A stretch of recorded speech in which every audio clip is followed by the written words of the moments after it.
Hello student, আমরা আজকে সংখ্যা পদ্ধতি অধ্যায়টি খুব কম সময়ের ভিতর দেখব। কোনো সাংকেতিক চিহ্ন ব্যবহার করে কোনো কিছুর গণনা করার পদ্ধতিকে সংখ্যা পদ্ধতি বলে। যেমন এটি বাংলায় লিখলে 5, এটি ইংলিশে 5 এবং এটি রোমান সংখ্যায় 5। এখানে সবগুলোই কিন্তু 5, সেহেতু আমরা বলতে পারি কোনো সাংকেতিক চিহ্ন ব্যবহার করে কোনো কিছুর গণনা করার পদ্ধতিকে সংখ্যা পদ্ধতি বলে। এই সংখ্যা পদ্ধতি আবার দুই প্রকার। আমরা এখানে পজিশনাল সংখ্যা পদ্ধতি বলতে পজিশনাল সংখ্যা পদ্ধতি। তাহলে পজিশনাল সংখ্যা পদ্ধতি কি? এটি যদি পরীক্ষায় আসে তাহলে আমরা কি লিখব? যে সংখ্যা পদ্ধতির স্থানীয় মান আছে তাকে পজিশনাল সংখ্যা পদ্ধতি বলে। যেমন আমরা যদি উদাহরণ দেখি, যেমন 3, 5, 35, এটি একক এবং এটি দশক।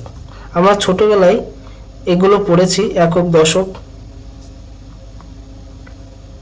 এবং আমরা যদি এই 35ই নন পজিশনাল সংখ্যা পদ্ধতিতে লিখতে যাই তখন x x x v 10 10 10 5 35।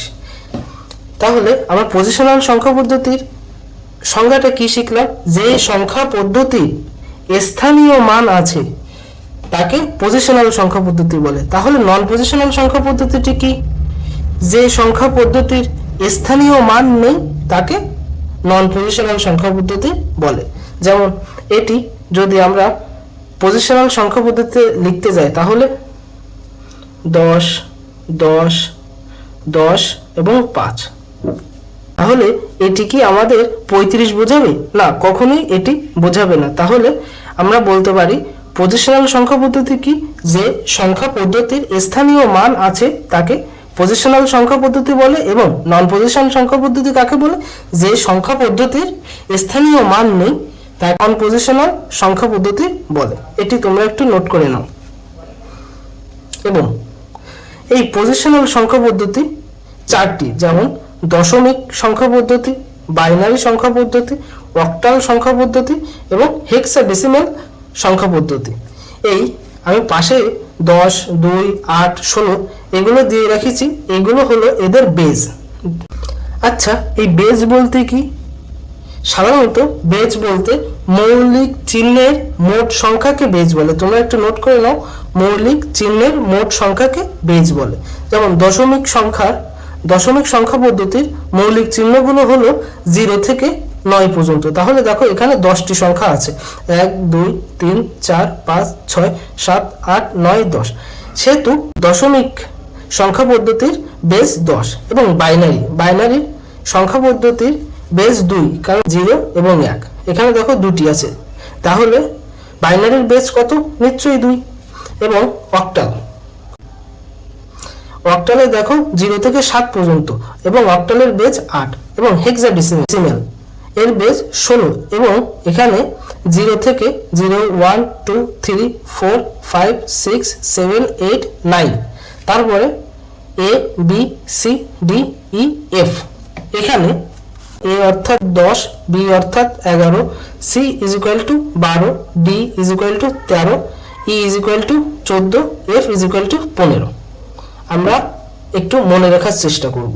এবং আমাদের যদি সংজ্ঞা আসে, যেমন দশমিক সংখ্যা পদ্ধতি কাকে বলে, আমি একটি সংজ্ঞা দিলেই তোমরা বাকি 3টি বুঝতে পারবে। যেমন দশমিক সংখ্যা পদ্ধতি কাকে বলে আমরা বলতে পারি খুব সহজভাবে মনে রাখো, যে সংখ্যা পদ্ধতির মৌলিক চিহ্ন 10টি এবং বেজ 10 তাকে দশমিক সংখ্যা পদ্ধতি বলে। আমি তাহলে কি বলেছি?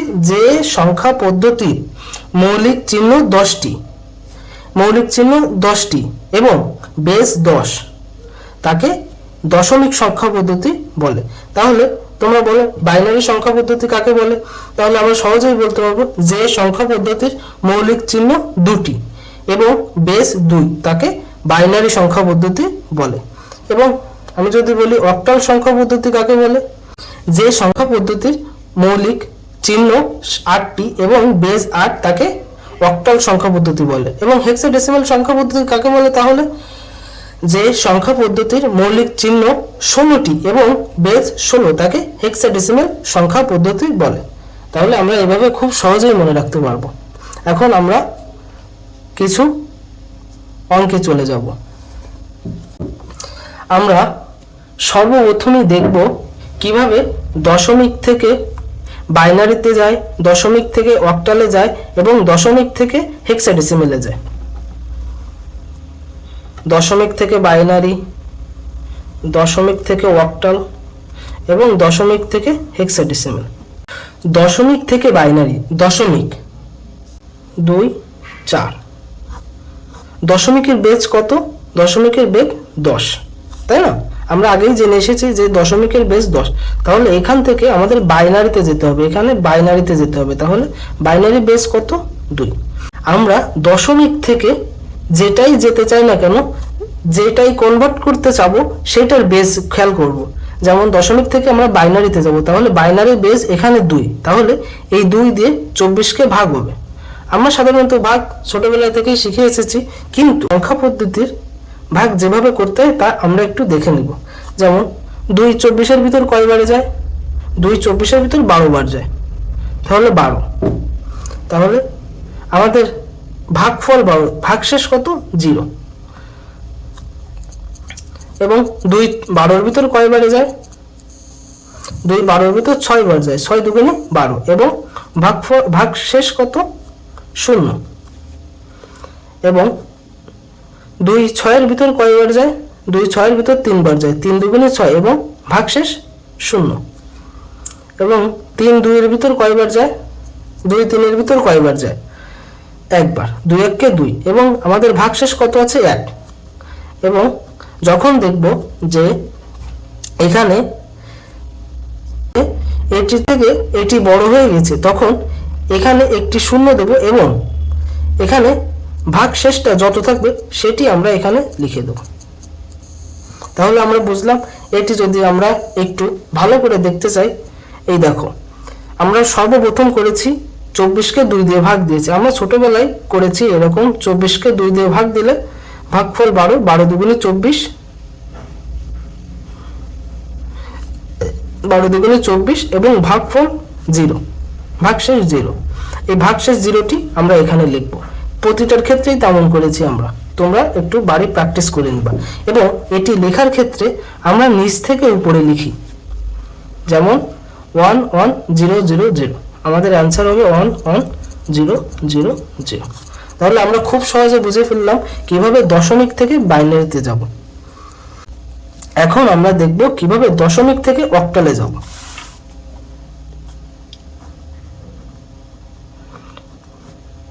দশমিক টু অক্টাল। তাহলে দশমিক থেকে আমরা অক্টালে যাব কিভাবে? দশমিকে আছে ধরো 65, এটি দশমিকে আছে। আমরা এই বেজ দেখেই বুঝে ফেলবো এটি কিসে আছে। এবং অক্টালে, অক্টালের বেজ আমরা জানি 8। আমরা বেজ দেখে বুঝে ফেলবো আমাদের কিসে কনভার্ট করতে হবে। তাহলে 65। আমি আগেই বলেছি যে দশমিক থেকে কোনো কিছুতে নিতে হলে, কোনো কিছুতে কনভার্ট করতে হলে তার বেজটা আমরা খেয়াল করব। তাহলে অক্টালের বেজ কত? 8। তাহলে আমরা এটিকে 8 দিয়ে ভাগ করব। আমরা আগে বাইনারিতে কনভার্ট করেছি, বাইনারির বেজ ছিল 2, তাই আমরা 2 দিয়ে ভাগ করেছি। এখানে যেহেতু অক্টালের বেজ 8, তাই 8 দিয়ে ভাগ করব। তাহলে 8 দিয়ে 65কে ভাগ করলে হয় 8 8 64। আমরা এটা একটু ভালো করে দেখব।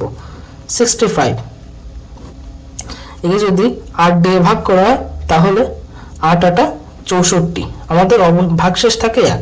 তাহলে আমরা ভাগফলটা নিচে লিখব, ভাগফল 8 এবং ভাগশেষ 1। এবং 8কে 8 দিয়ে যায় একবার, তাহলে এখানে 8কে যদি 8 দিয়ে একবার দেখাই তাহলে 8কে 8, এখানে 8, ভাগশেষ 0, তাহলে এখানে 1 এবং ভাগশেষ 0। এবং এখানে যতক্ষণ না 0 আসবে ততক্ষণ আমরা ভাগ করতে থাকবো। এখানে আবার 8 দিয়ে ভাগ, 8 দিয়ে যদি 1কে ভাগ করি তাহলে আমি আগেই বলেছি যে এটি যদি বড় হয় এবং এটি যদি ছোট হয় তাহলে এই বরাবর একটি 0 লিখবো এবং যেটা এখানে অবশিষ্ট থাকবে সেটা এইভাবে লিখে দেব। তাহলে আমরা বলেছি নিচ থেকে উপরে লিখবো, নিচ থেকে উপরে, তাহলে 1 0 1। খুব সহজেই তোমরা বুঝতে পারলে। এবার আমরা দেখব কিভাবে দশমিক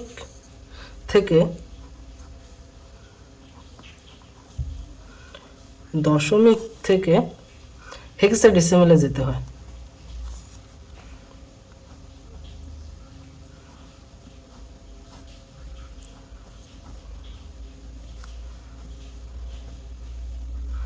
তাহলে দশমিক থেকে হেক্সাডেসিমেলে যেতে হলে ধরো এখানে দেওয়া আছে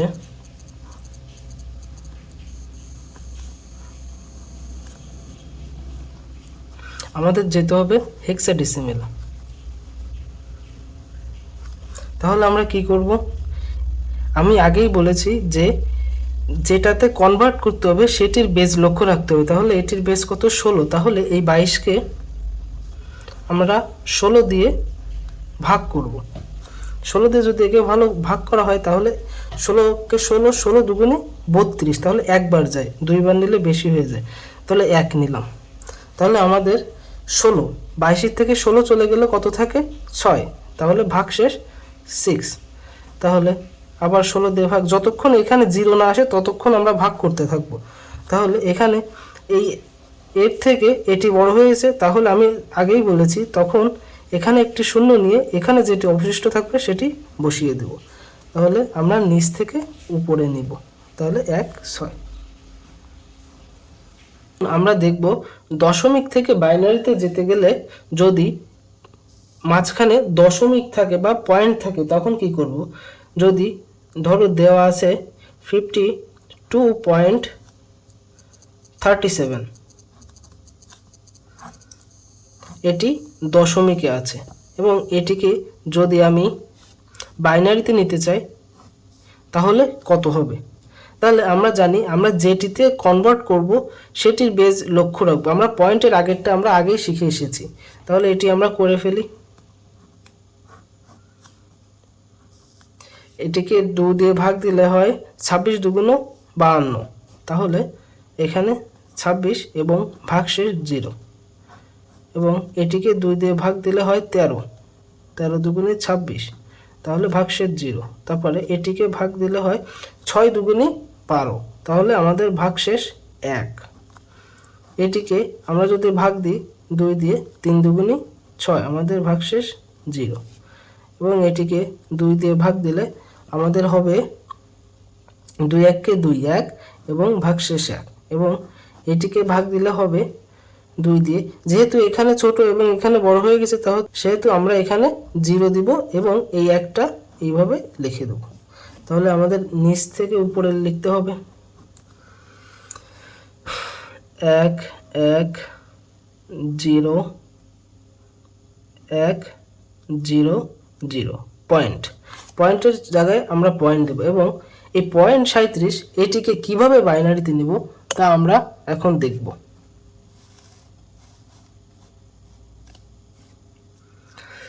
এই যে 37টা এইভাবে লিখব। তাহলে এটিকে এই বেস 2 দ্বারা গুণ দেব। আমাদের পয়েন্ট যদি থাকে তখন আমরা 2 দিয়ে গুণ দিব। 37কে 2 দিয়ে গুণ দিলে হয় 0.74, আমরা এটি লিখব।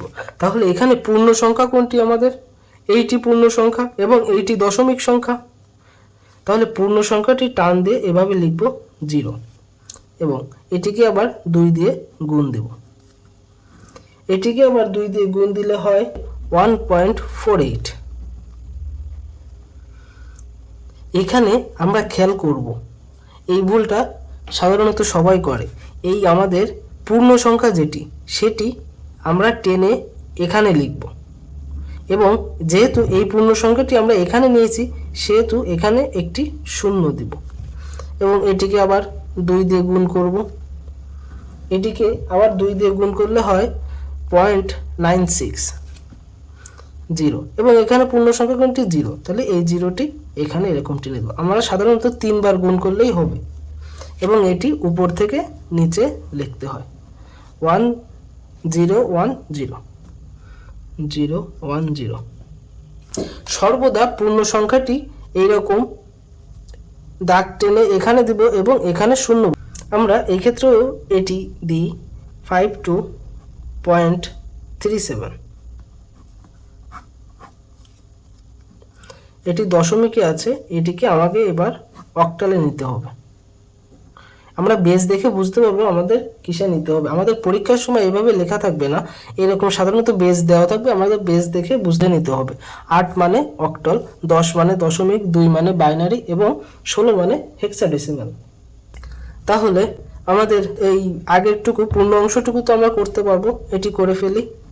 52কে 8 দিয়ে ভাগ করতে হবে। 52কে যদি 8 দিয়ে ভাগ করা হয় তাহলে 6টা 48, 6 এবং আমাদের ভাগশেষ থাকে 4 এবং পরে 8 দিয়ে যদি ভাগ করা হয় তাহলে এটি বড় এবং এটি ছোট, সেহেতু এখানে 0 এবং এটি এইভাবে লিখে দেব। তোমরা আগে এটি শিখে ফেলেছো সেহেতু আর বললাম না।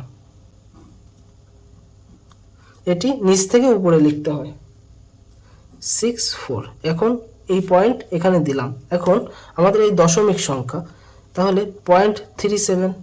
এখানে আমাকে বেস খেয়াল করতে হবে, বেস 8, তাহলে একে 8 দিয়ে গুণ করতে হবে। এই পয়েন্টটিকে যদি 8 দিয়ে গুণ করা হয় তাহলে হয় 2.96। তাহলে আমরা শুধু 96টা দেব, 0.96টা দেবো। এখানে যেহেতু 2 ছিল, 2টি এক টান দিয়ে এখানে লিখবো এবং 2-র স্থলে 0 লিখবো। আমি আবার বলছি, এখানে গুণ করলে হয় 2.96। আমরা পূর্ণ সংখ্যাটি এইভাবে টান দিয়ে লিখবো এবং পূর্ণ সংখ্যার স্থলে 0 লিখবো। আবার এটিকে 8 দিয়ে গুণ করব। এটিকে 8 দিয়ে গুণ করলে হবে 7.68। তাহলে আমরা 0.68টি লিখব এবং 7টি এভাবে টেনে লিখব এবং 7-এর স্থলে পূর্ণ সংখ্যার স্থলে 0 দিব এবং আবার এটিকে 8 দিয়ে গুণ করব। এটিকে আবার 8 দিয়ে গুণ করলে হয় 5.44। আমরা 0.44টিকে দেব এবং এইভাবে পূর্ণ সংখ্যাটি লিখব 5 এবং এই স্থলে 0 লিখব এবং এটি উপর থেকে নিচে লিখতে হয় 275। আমরা এইভাবে খুব সহজেই করে ফেলতে পারবো। এবার আমরা দশমিক থেকে হেক্সাডেসিমাল দেখব। তাহলে দশমিকে যদি আবার আগেরটা দিয়েই করি 52.37 হয়, তাহলে এটিকে আমরা হেক্সাডেসিমালে করতে গেলে কি করতে হবে? তাহলে এটি আমাদের আগের নিয়ম, 52কে 16 দিয়ে ভাগ দিতে হবে। 16 দিয়ে ভাগ দিলে 3 16 48, তাহলে 3 এবং অবশিষ্ট থাকে 4 এবং পরে 16 দিয়ে যদি ভাগ দেওয়া হয় তাহলে এখানে যেহেতু বড় এখানে ছোট, যেহেতু এখানে 0 এবং এই 3টি এইভাবে টেনে লিখে দেব এবং এটি নিচ থেকে উপরে 3 4 এবং এই পয়েন্টের স্থলে পয়েন্ট দিলাম। একে আমাদের যেহেতু হেক্সাডেসিমালে কনভার্ট করছি সেহেতু 16 দিয়ে গুণ হবে, গুণ 16। এটিকে 16 দিয়ে গুণ দিলে আসে 5.92। তাহলে আমরা 92টা লিখব এবং 5টি এভাবে টেনে লিখব এবং 5-এর স্থলে 0 দিব, তারপর আবার গুণ 16 দিব। এই করলে হয় 14.72। তাহলে আমরা 722 দেব এবং আমরা আগেই জেনে এসেছি a is equal to 10, b is equal to 11, c is equal to 12, d is equal to 13, e is equal to 14 এবং f is equal to 15। তাহলে আমরা এখানে এসেছে 14.72। তাহলে এখানে টেনে আমরা 14-এর বদলে e ব্যবহার করব, যেহেতু এটা হেক্সাডেসিমাল এবং হেক্সাডেসিমালে 14 বলে কোনো শব্দ নেই, এখানে 14 is equal to e, আমরা সেহেতু e ব্যবহার করব এবং 14-এর স্থলে 0 দিব। আবার এটিকে 16 দিয়ে গুণ করব। 16 দিয়ে গুণ করলে হয় 11.52। তাহলে আমরা 52টা দেব এবং আমরা জানি হেক্সাডেসিমালে 11 মানে b, তাহলে আমরা টেনে b দিব এবং 11 স্থলে 0 দিব, তাহলে এটি উপর থেকে নিচে, তাহলে 5EB 5EB। আমরা খুব সহজেই সংখ্যা পদ্ধতি আয়ত্ত করে ফেললাম।